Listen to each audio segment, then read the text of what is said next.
that. A pretty fun Mariners spring training game. Quite a day of sports overall.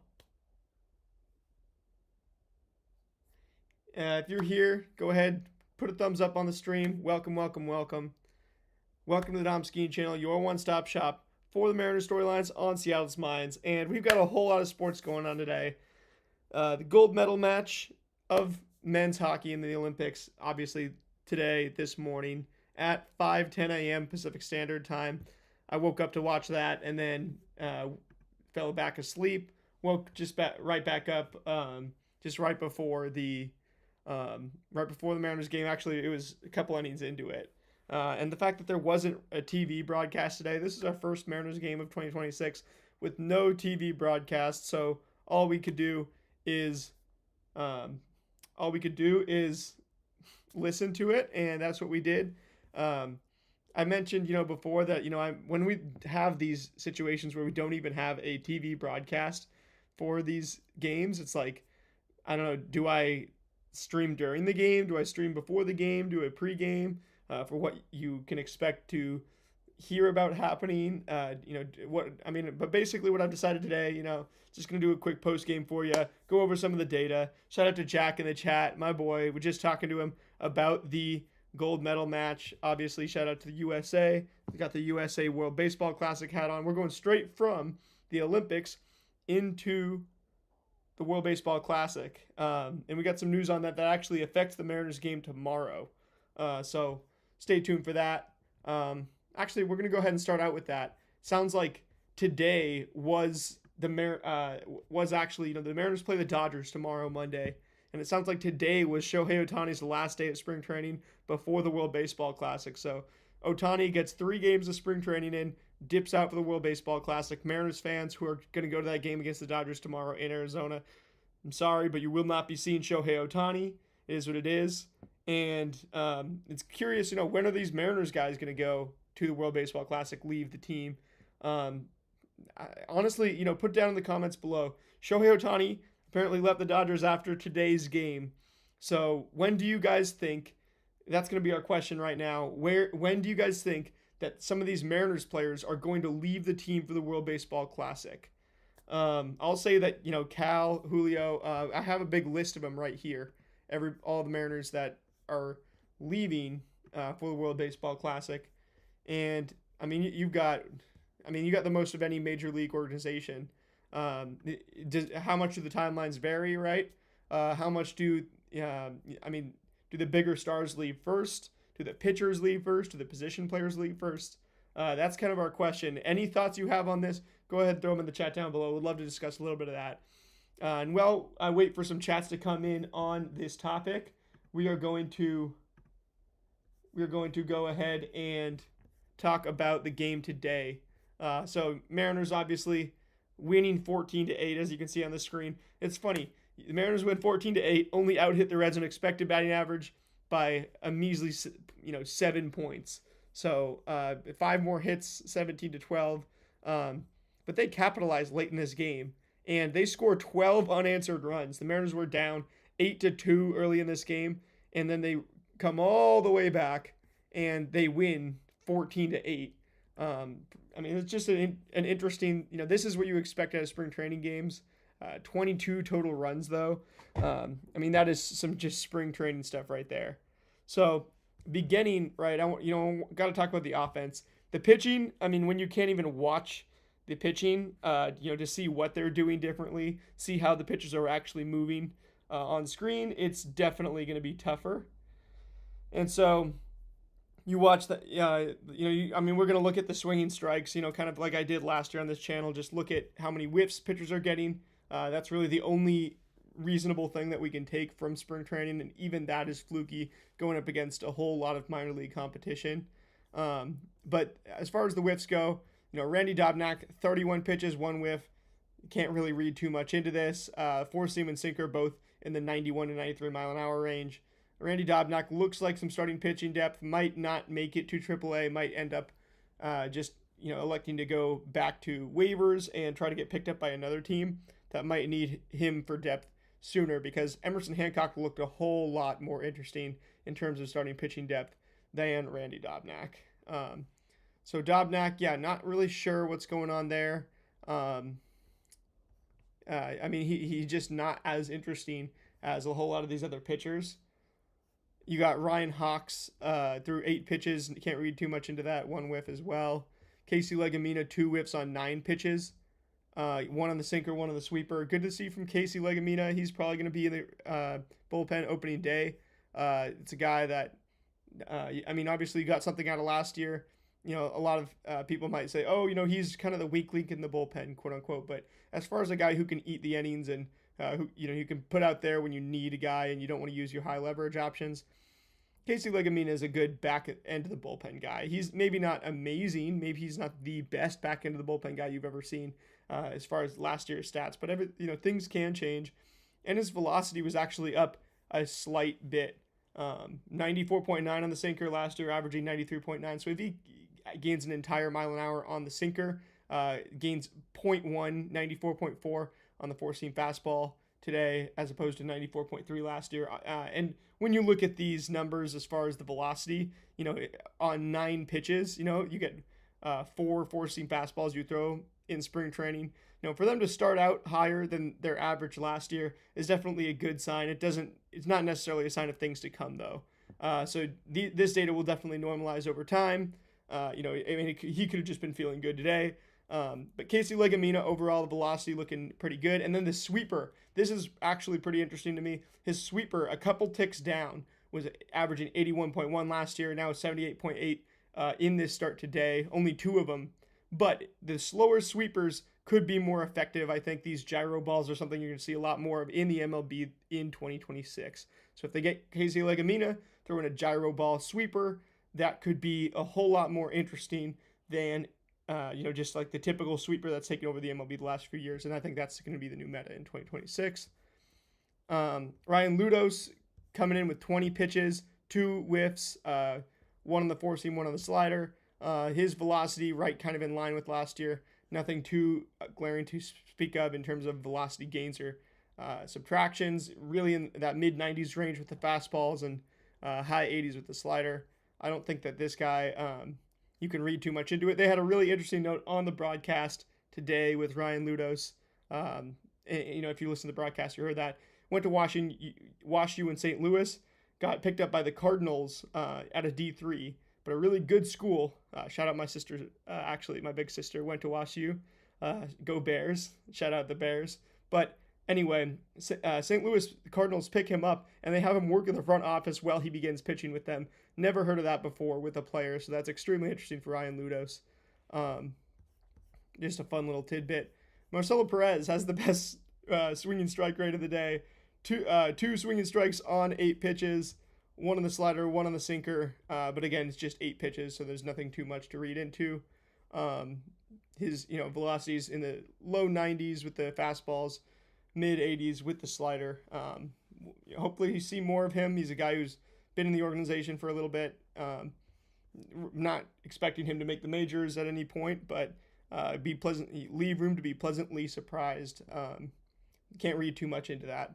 Robinson Ortiz, 8 pitches. We're going to read way too deep into these. No, we're not. No whiffs.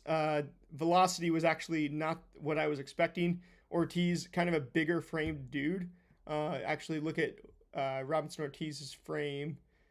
6 foot 180, so he's not terribly big, but he when you see kind of a picture of him, it's like, oh, he's a little bit lanky. Maybe he's throwing hard. Nope. Throwing 93 on the fastball, 85 on the slider.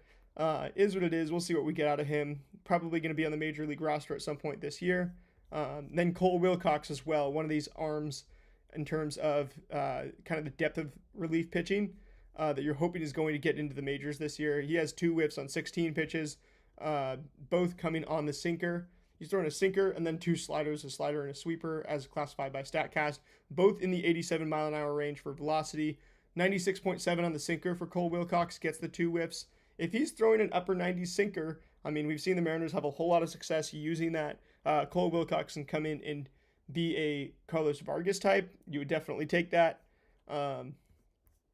And shout out to everybody who's in this stream. If you're in this stream watching a recap, watching Postgame on a Mariners spring training game that was not even broadcast on TV on the same day that you have, the hockey final, the gold medal Olympic hockey final, definitely the biggest event of the Olympics at 5 a.m. in the morning. You've got NBA going on, right? You've got MLS going on, all sorts of stuff going on.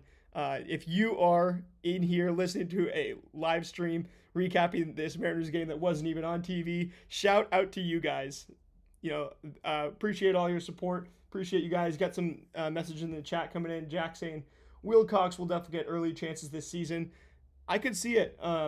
You have to kind of start out with Legumina and Vargas in the back end of that bullpen, and it's looking like Criswell will have to be that last spot in the bullpen. I don't think there's actually as much battle right now for those final 3 spots in the bullpen. That are kind of the only 3 that aren't occupied by your high leverage guys. That being Munoz, Brash, Spire, Ferrer. I might be forgetting one other, but and Bizardo, right? As far as that, right, those high leverage guys who, were really dependable in the playoffs, those guys are all locked down. And then the other 3 spots are guys that you don't have options with. You cannot start the season with a guy like, Legumina, Vargas in the minors. Both of them don't have any options. You'd have to release them. And then Criswell, you'd have to eat the $800K that you paid the Mets. You paid the Mets to get him and took on the $800K for 2026. So you basically have to take all those 3 guys at the back end of the bullpen guys, kind of the low leverage options, that being Legumina, Vargas, and Criswell. And now, if something happens with injury with any of those guys, then you don't have to release them. Then you can give a chance to a Wilcox. You can give a chance to a, Ortiz being a lefty, you probably don't need him unless those top 2 lefty options get get injured or can't, if those guys can't go, then you might need more lefty depth. You need a second lefty in there. Josh Simpson also going to figure into that mix. But the Wilcox, the Ludos, and the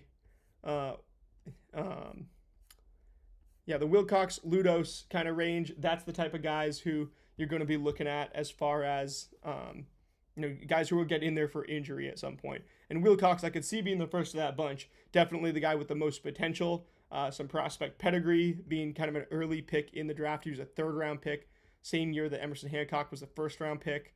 6'5", 232, so he has that off-the-bus size profile that the dude yesterday we were talking about, Gio Zuniga, has. Looks like could have been an offensive lineman if he ate a whole lot more food, right, growing up. He's only 26 years old. Cole Wilcox has the velocity, and he prevents barrels. As far as what we've seen so far, made it up to the majors last season with Tampa Bay. Definitely probably the most interesting in that group. So Cole Wilcox, probably in the driver's seat as far as interesting relievers that are not going to start the season on the opening day roster. Maybe Wilcox is the first guy, kind of the first option coming up. Let me know in the chat. Do you think Wilcox is the first option of that group? Being Wilcox, Ludos, Domingo Gonzalez, Robinson Ortiz, all those type of guys. Do you think Wilcox is the first option if somebody gets injured to start the season that's going to come up from Tacoma to provide that relief pitching depth? And shout out to the Org King throwing the smiley face in the chat. Appreciate you. Again, we're out here locked in on baseball on the days that in the days that everybody's watching hockey, which I woke up to watch as well. Shout out to the USA. You can get a USA chant in there. Absolutely. But we're going to have the World Baseball Classic going on soon, right? There's the American flag. So, excited for that. And the other question, right? When are these Mariners guys going to leave the WBC? Looks like Shohei Ohtani is the first domino to fall in that regard. In Shohei Ohtani, is he even going to have any more time in the in spring training with the Dodgers? He's going to go to the WBC. It'll be a couple days before the season. Shohei Ohtani might be a guy who does 3 games of spring training and is like, I'm out. Go to WBC and that's his spring training. Who is going to do the least spring training of the guys that do the WBC? That's another question. Anyway, Jonathan Diaz. This guy's pitching for Venezuela now with Pablo Lopez going down with Tommy John in the WBC. We're going to have Jonathan Diaz go out there for Venezuela. This guy didn't get up to 90 miles an hour on his sinker. He's at 89 on his sinker still. 85.8 on the cutter. Got a slider and a changeup, both hovering around 80, 81. No whiffs on 27 pitches. Jonathan Diaz, clearly an awesome innings eater in Tacoma. Not a guy not a guy who you'd expect to be on the Mariners at any point this year. Just a very, very good AAA guy. Just a very firm AAA pitcher, Jonathan Diaz. And he also gets hit hard a little bit. In this game, allowed 101 mile an hour batted ball. You got Domingo Gonzalez, goes out, throws 10 pitches, gets a whiff. 94.5 on the four seam, 87 miles an hour on the slider. It's like, I really don't know what to make of Domingo Gonzalez yet. We have not watched him. We're going to need to watch him a whole lot more, and didn't get to watch today, obviously, with the game not being broadcast. Then as far as the Reds pitchers, Graham Ashcraft, 4 swinging strikes on 21 pitches, a guy who was kind of a sleeper starting pitcher a couple years ago in fantasy. I fell into that trap and picked him up in some of my fantasy leagues, and it didn't end up going anywhere. That's the fun with fantasy baseball, though. You can pick up some of these pitchers that are totally cheap sleepers to begin the season, and when they don't work out for a week or two, you can cut bait. Brock Burke, a guy who's been in the majors, 3 swinging strikes on 18 pitches for them.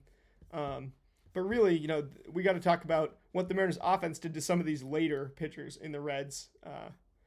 In the Reds pitching lineup for today, so this guy, what's his name? Zach Maxwell, walks the bases loaded. He had 4 walks, 0.2 innings pitched, allows an earned run. Go to the Mariners offense. We got to start with Brennan Davis. I was saying yesterday how athletic this guy looks. Just looks like a major league player with, athletically, the way that he runs, the way that he hits and stuff, and just looking at him, when he walks up to the plate, it's like, oh, that's a big dude. And Brennan Davis has not made it to the majors yet, but there's a very good chance he will this season. He is ripping the cover off the ball so far in spring training. Got, crazy stats in the first couple days. Had a 3-run bomb today, though, which put the score at 14-8 and allowed the Mariners to hang that big crooked number of 6 runs in the top of the 9th inning.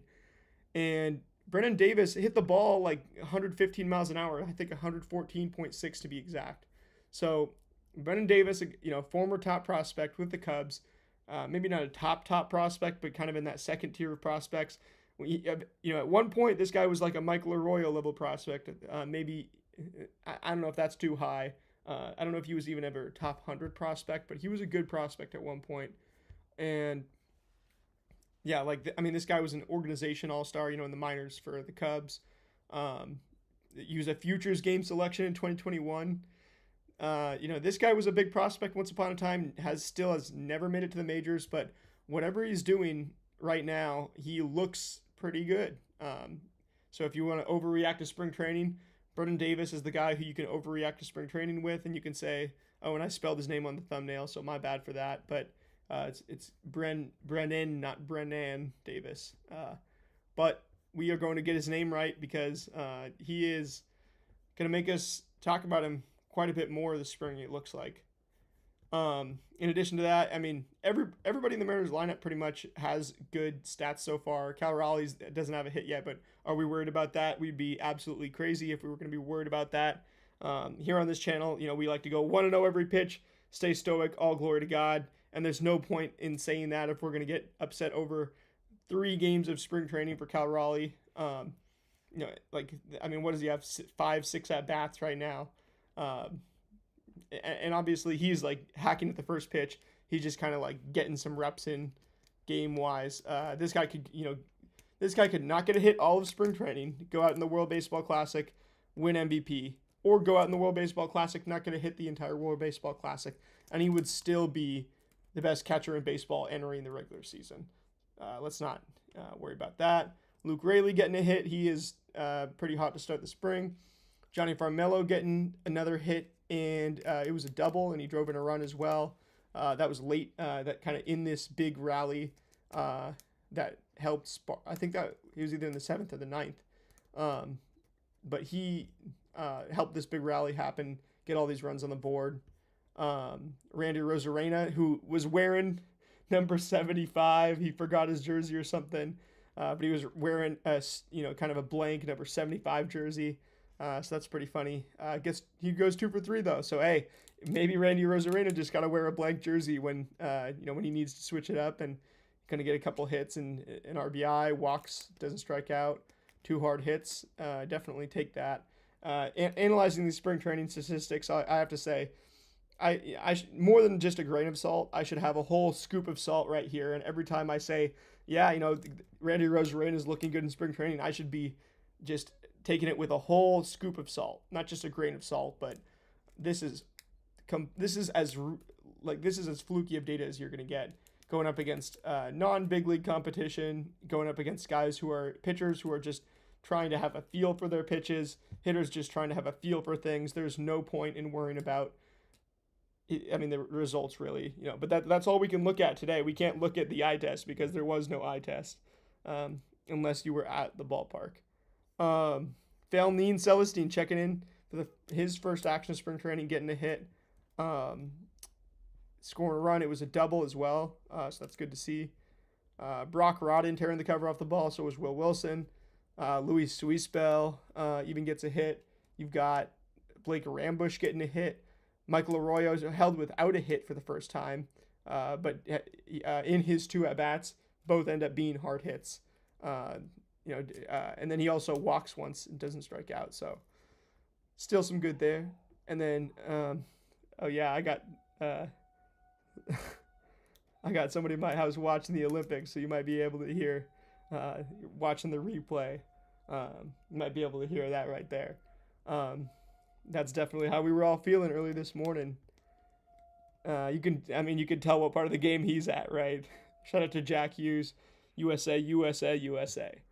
And Brennan Davis, we talked about 2 walks as well and doesn't strike out for him. So let's hope that Brennan Davis does debut this season. You got Jared Sundstrom checking in. I'm impressed by the Mariners' ability to. A lot of the guys who you'd expect to strike out here didn't. So maybe a couple of them. Cal strikes out twice. Johnny Farmelo strikes out twice, but not really worried about that too much. Just good to see some of these guys getting hot. Other than that, you had Jared Sundstrom getting a hit, scoring 2 runs, 2 RBIs as well, and a walk.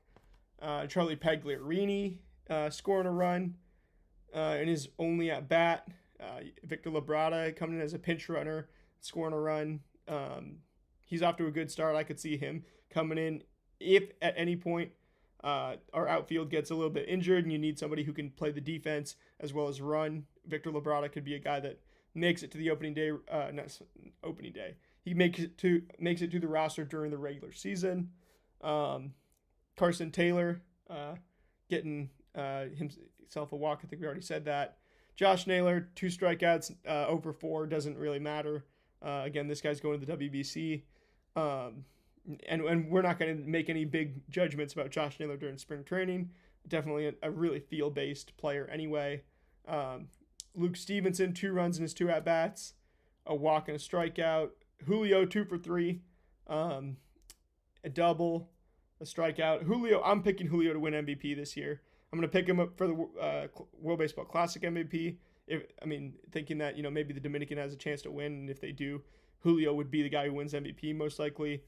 And I'm going to pick him for AL MVP because if he just has it, if he plays to a 0 WAR for them and it's not a negative WAR, his defense is always going to keep him as a positive WAR guy, even when his bat isn't going at all. And his base running will keep him up there. But if his bat stays if his bat is just okay through April, Julio Rodriguez can genuinely put up like a Mookie Betts 300, 30-30 type of MVP season.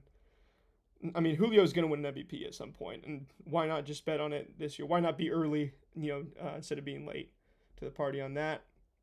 Josh Caron checking in with a hit and a run. In his 1 at-bat. Nick Raposo gets an at-bat, doesn't score or get a hit or anything. And then Farmelo strikes out twice, but we already said, he's 1 for 4 with a double.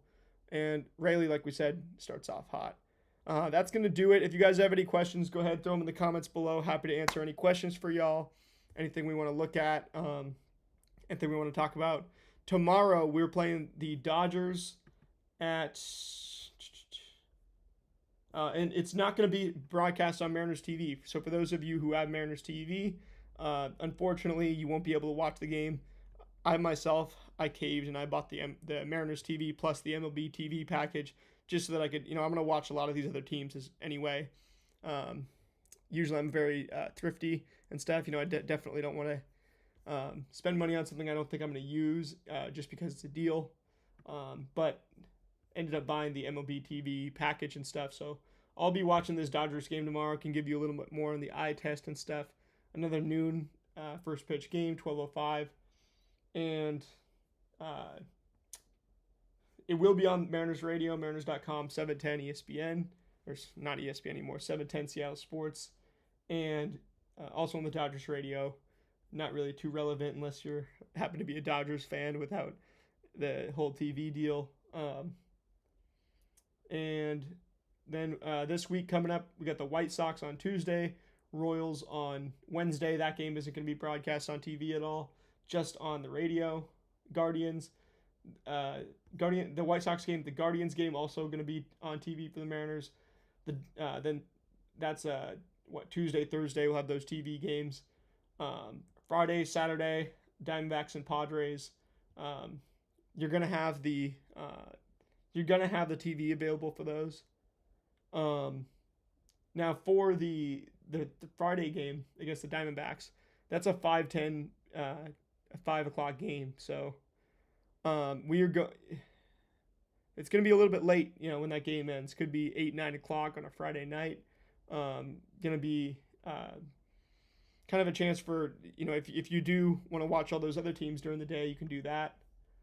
And yeah, the Mariners will be broadcasting next, this Thursday through next, for the next, what is that, 7 games. You'll have 7 straight days of the Mariners broadcasting.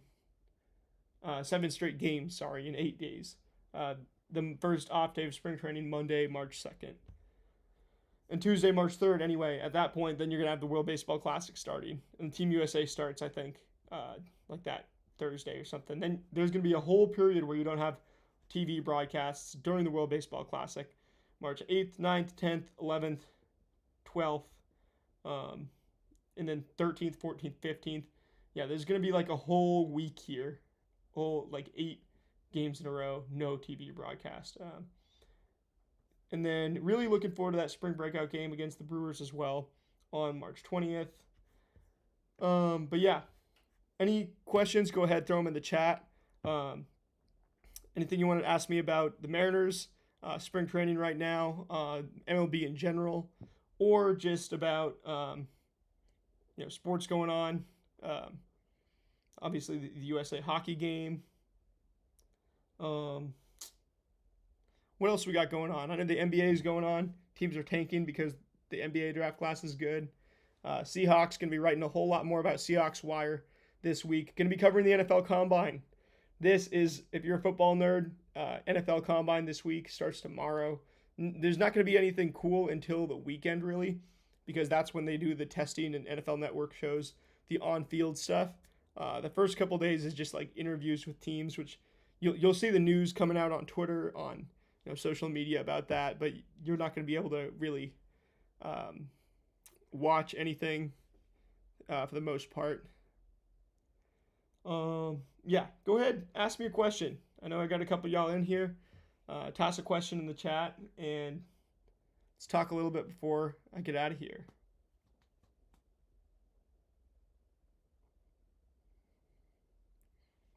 Okay, if y'all aren't gonna ask a question, I'll ask y'all a question. What do you want to see most this week in spring training from the Mariners?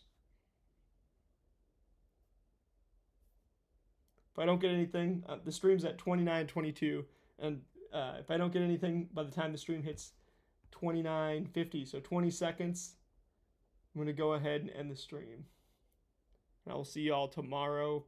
I'll do a pregame tomorrow. There will be a TV broadcast tomorrow, not on Mariners TV, unfortunately. But the Dodgers do have that good camera. So what's exciting, Logan Gilbert pitching tomorrow and Jose Ferrer pitching tomorrow. And with the Dodgers' good camera on their broadcast, hopefully see a little bit more of the hand stuff so we can see the pitch grips that some of these pitchers are using for the Mariners. Talked about like Emerson Hancock and Dane Dunning using kind of the cutter grip to throw a lot of their pitches. And that's something that it was hard to see on the Mariners broadcast because the camera was just a little bit hard to see on this camera where they're gripping the ball as they're throwing it. Not quite high enough resolution for that. Anyway, that is going to do it. Make sure you subscribe so that you can see all the spring training content. We're also going to be covering the WBC. Let me go ahead and read the list of Mariners players in the WBC. I got a timer going off. Here's the list of the Mariners players in the WBC, which is, I think, the most of any. Very, very much pretty sure that this is the most of any MLB organization. You got, okay, it's going to be, take a breath before I do this. Cal Raleigh for the USA, Julio for the DR, I'll kind of group the teams together. Cal Raleigh and Gabe Spire for the USA, Julio Rodriguez for the Dominican Republic, Andres Munoz or Randy Arozarena for Mexico, Josh Naylor for Canada. You got Edward Bizardo for Venezuela along with Jonathan Diaz. For Colombia, you're going to have Michael Arroyo and Guillo Zuniga. For Italy, you're going to have Dominic Canzone and Miles Mastrobuoni. For Israel, you're going to have Charlie Bielenson. For Brazil, you're going to have Pedro da Costa Lemos. For Korea, you're going to have Dane Dunning. For Panama, you're going to have Abdiel Mendoza. And for Netherlands, you're going to have Dylan Wilson. That is the complete list of the Mariners in the WBC. As far as WBC coverage, I have not decided exactly what I'm going to do yet. If I'm going to stream with some of these games kind of before or after, or if I'm just going to go ahead and do like recaps and stuff, kind of the way I did last year. Just kind of review the data and stuff, review it from a StatCast angle. But that's kind of what I'm leaning towards right now. And I don't know, I'm trying to grow the channel. Do I recap every single WBC game? I'm thinking of doing even the games that are bad hours of the night and stuff. Do I just go ahead and recap all the stats of those, all the StatCast stuff, or do I go ahead and just cover the ones that the Mariners are playing in, or do I, just cover Team USA and Dominican Republic and Japan because those are the ones that people care about the most? Not sure. But yeah, if you have opinions, go ahead and let me know. If you got any questions, anything you want to reach out to me about, go ahead and reach out to me on Instagram or Twitter at Domskeen on both platforms. With that being said, I will see you guys this week. We've got a whole lot of Mariners spring training, no off days, 7 straight days of games coming up. We've got and a whole lot of TV broadcasts as well. We've got the NFL Combine this week. I'm writing about that over on SeahawksWire.com, SeahawksWire.usatoday.com. And other than that, got a whole lot of other stuff going on in the world of sports. The Olympics is now over. WBC is going to be starting in, I've lost track of our counter of like days till WBC. I think it's 11. Let me go check. 10 days till the WBC. So that's going to take over the world, the baseball world for a little bit. Go along with spring training. Hopefully provide a big platform for us to jump into a really good baseball season. We don't know what's going to happen in 2027, obviously, but let's enjoy 2026. Go 1-0 every pitch.